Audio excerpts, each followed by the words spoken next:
आप लोगों ने बहुजन मुक्ति पार्टी के परिवर्तन यात्रा का जल्लोष से स्वागत किया, इसके लिए हम आपका आभारी हैं।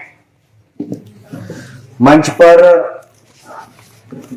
हमारे साथी माननीय अमित अम्बेडकर जी, राष्ट्रीय प्रचारक बहुजन मुक्ति पार्टी,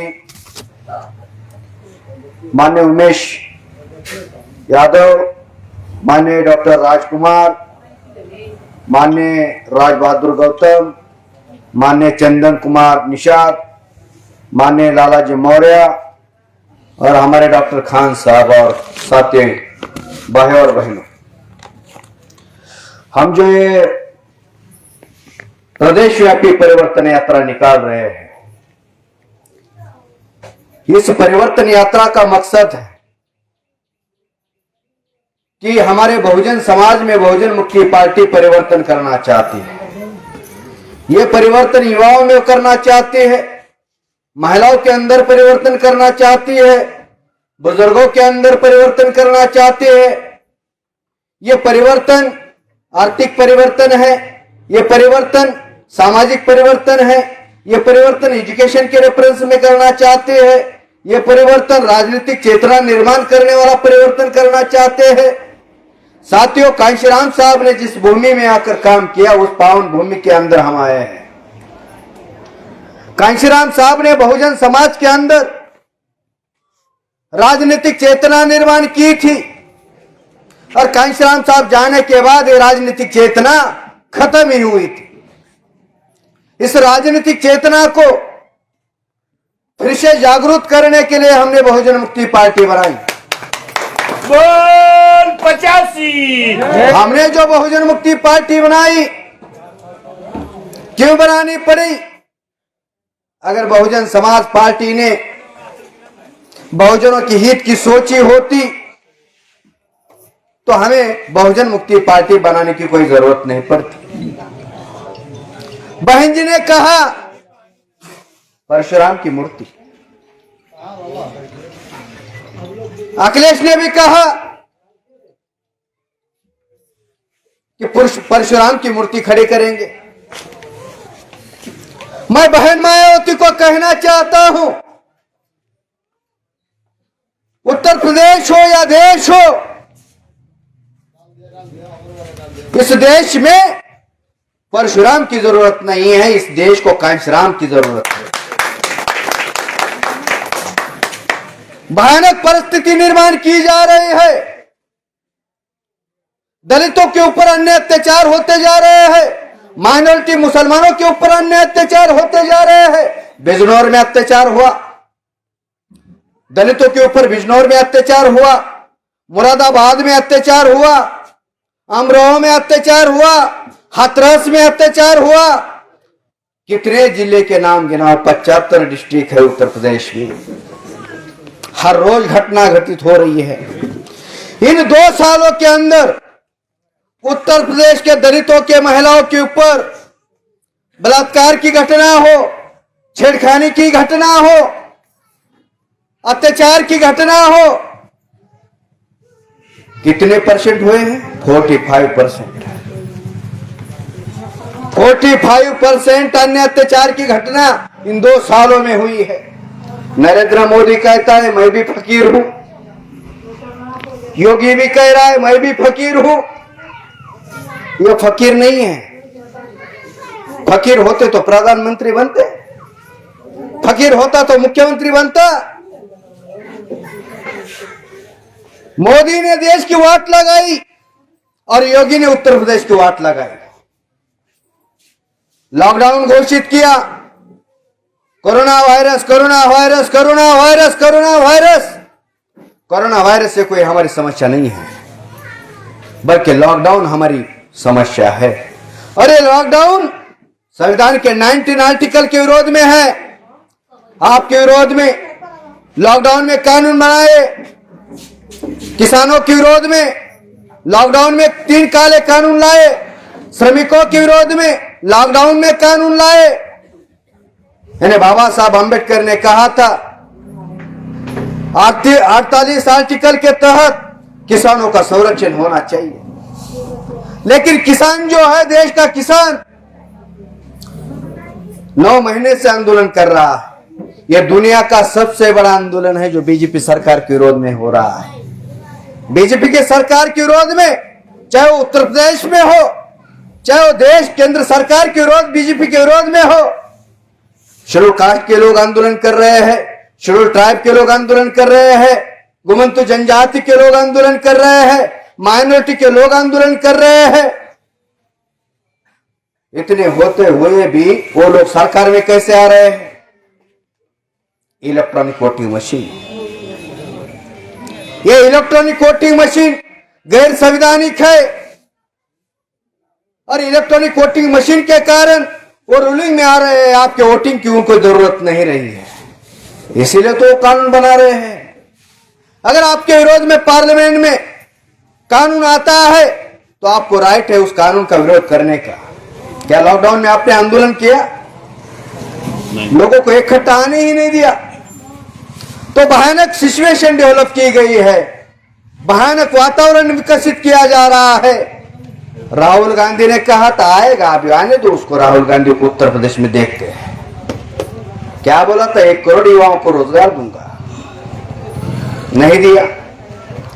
मोदी को भी आने दो, मोदी ने भी कहा था 2 करोड़ युवाओं को रोजगार दूंगा, लेकिन रोजगार नहीं दिया। बल्कि मोदी सरकार में 14 करोड़ युवा बेरोजगार बनाए गए। यह साधारण आंकड़ा नहीं है।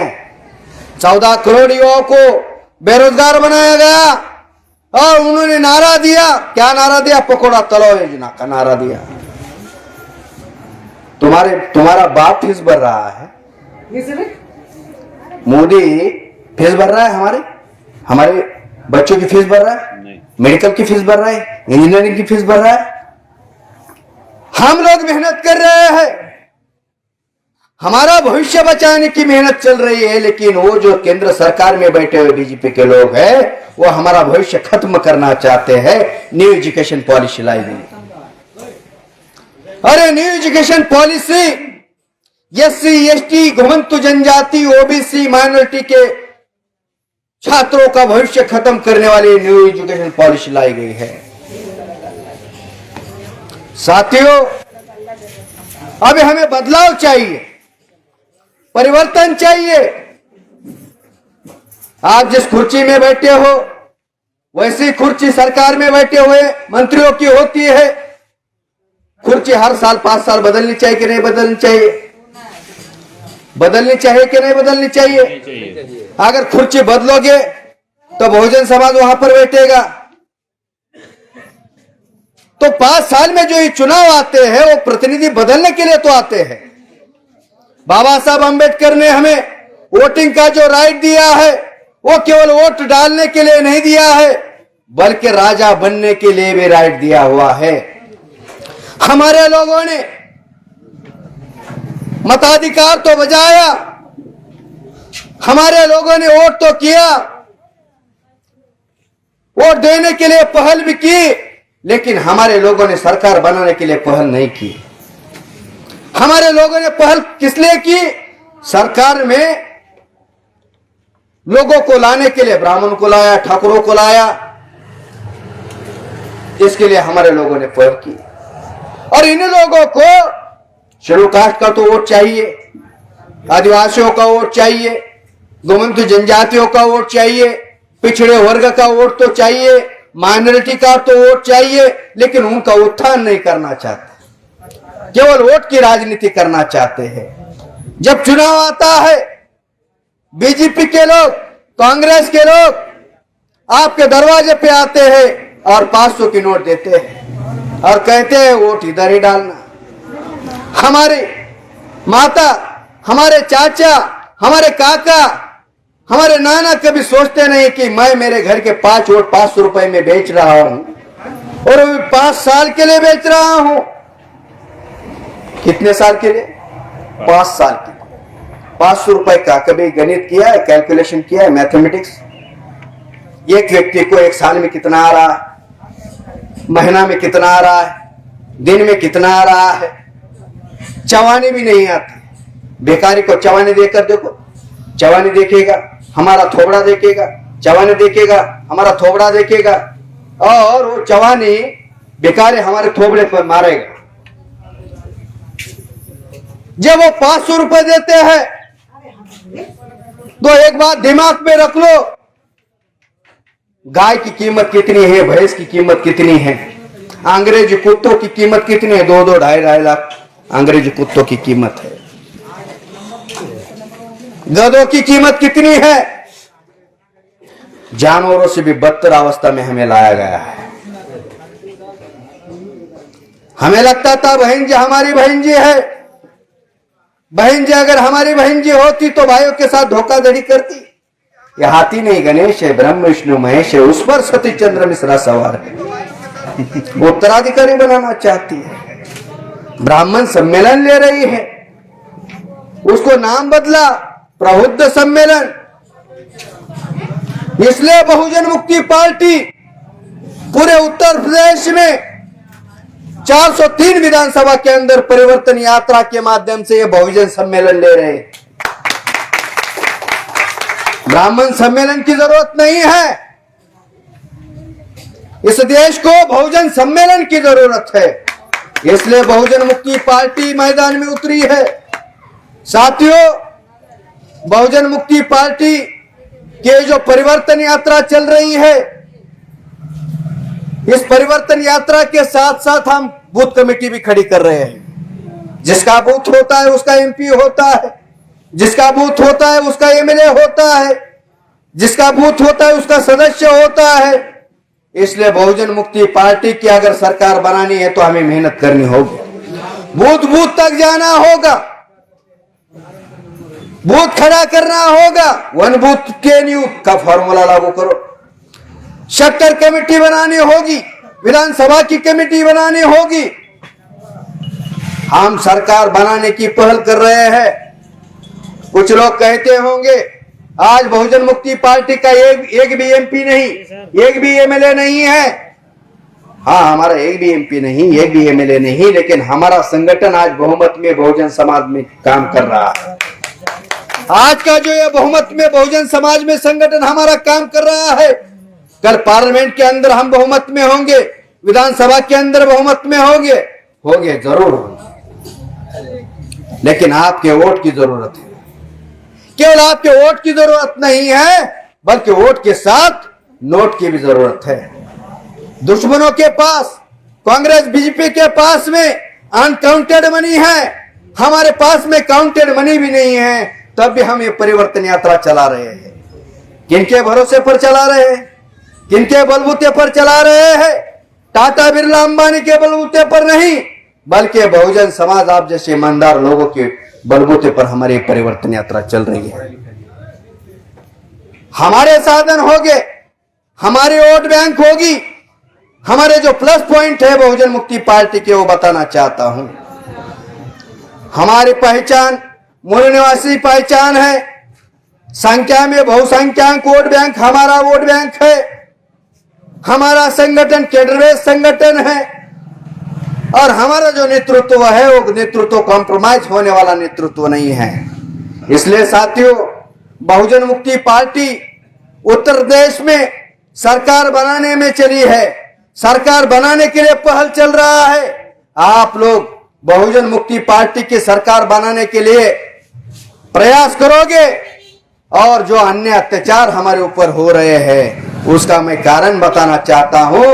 ये जो अन्य अत्याचार दलितों के ऊपर होते हैं, माइनॉरिटी के ऊपर होते हैं, ये इसलिए हो रहे हैं क्योंकि हम कमजोर हैं, क्योंकि हम कमजोर है, संख्या में कमजोर नहीं है, असंगठित होकर कमजोर बनाए गए हुए लोग हैं। इसलिए हमें कमजोर लोगों को संगठित होकर संगठित शक्ति का निर्माण करना होगा। ये संगठित शक्ति का निर्माण अगर होता है तो संगठित स्वरूप से हम सरकार बना सकते हैं।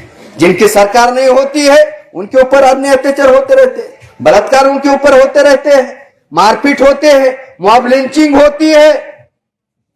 जिनकी सरकार होती है, कभी आपने सुना है जिनकी सरकार होते है उनके ऊपर मॉब लिंचिंग किया गया है, उनके ऊपर अटैक किया गया है, उनको मारपीट किया गया है?